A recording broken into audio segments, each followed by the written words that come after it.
김훈중의 사례처럼 이 사망 원인을 놓고 진상규명이 불가능해 이른바 의문사 판정을 받은 사망자는 모두 48명인데요. 이 국방부가 지난 1월 이 군 의문사 판정을 받은 사망자를 사상 처음으로 순직 인정 결정을 내린 사실이 뒤늦게 드러났습니다.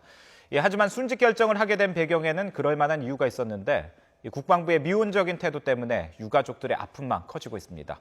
계속해서 황혜격 기자가 보도합니다.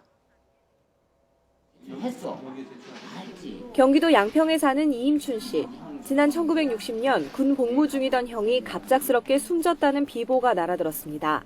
이 씨는 형의 억울한 죽음을 밝혀달라는 부친의 유언을 받아 재조사를 요구했고 결국 지난 2009년 변사가 아닐 수도 있다는 통보를 받았습니다. 대통령 직속 군 의문사 진상규명위원회가 활동을 종료하면서 내린 결론입니다. 변사는 아니지 않냐.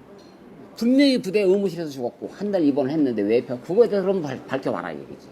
이 씨처럼 사망 원인 진상규명 불능으로 의문사 판정을 받은 사망자는 김훈중이를 포함해 모두 48명. 군은 규정이 없다는 이유로 이들을 순직심사 대상에서도 제외한 상태입니다. 유가족이 사인을 이렇게 불인정한 경우에는 그 부분이 해결돼서 중앙재심이 가능합니다. 이들 가운데 한 명은 그러나 군 의문사 판정을 받은 사망자 가운데 처음으로 지난달 순직 판정을 받았습니다.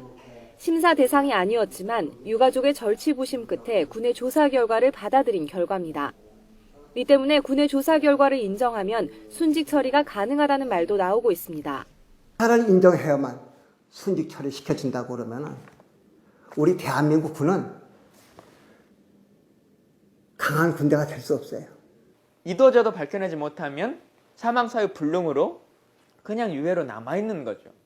국민의 의무를 다하기 위해서 간 장병들이 사망했을 때 이제는 국가가 국가의 의무를 다해야 될 시점이다. 이를 위해 여야 모두 의문사를 포함해 군 복무 중 사망자에 대한 관련법 개정을 논의하고 있지만 국방부의 미온적인 조치로 유가족의 아픔만 커지고 있습니다.